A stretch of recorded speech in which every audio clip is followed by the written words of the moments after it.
السلام عليكم ورحمة الله تعالى وبركاته. اللهم صل وسلم على سيدنا محمد وعلى آل محمد. أهلا بكم، مرحب بكم في قناتي يوميات سودانية في أمريكا. أول شي حابة أشكر كل الناس اللي انضمت لقناتي، شكرا لكم كتير. وحابة أهني كل الناس بمناسبة السنة الجديدة، وإن شاء الله سنة سعيدة عليكم وأمانيكم محققة بإذن الله. وربنا يفرج همنا، ربنا يسهل للسودان ويصلح الحال إن شاء الله يا رب العالمين. الليلة الفيديو بتاعي أنا عاملاه جولة في محلات بيج لوست، وللبيع المخفض أو البيع بسعر أغلى.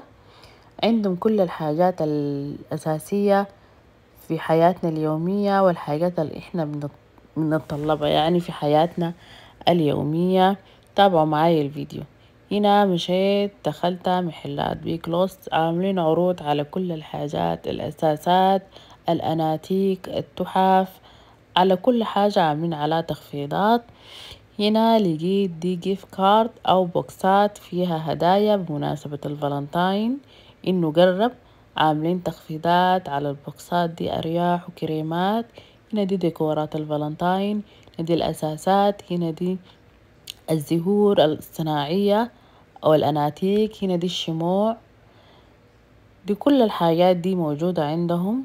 هنا دي محلات الأساسات المنزلية والأجهزة المنزلية الكهربائية، الخلاطات، العجانات، الحلة الذكية، صانعة القهوة. هنا دي محلات الكبابي أو طقوم الكبابي. هنا دي محلات الصحانة، الكواري. هنا دي محلات المجات. هنا دي علب التلاجة وعلب الإسناكات وعلب حفظ الطعام. هنا دي مغرفة توزيع من السيليكون. هنا دي المصافي زي مصافينا حقت السودان.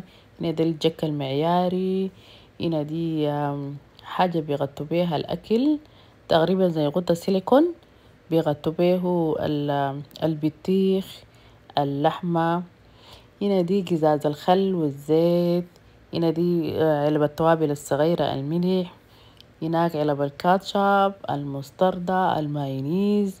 دي كل الحاجات دي حاجات المطبخ.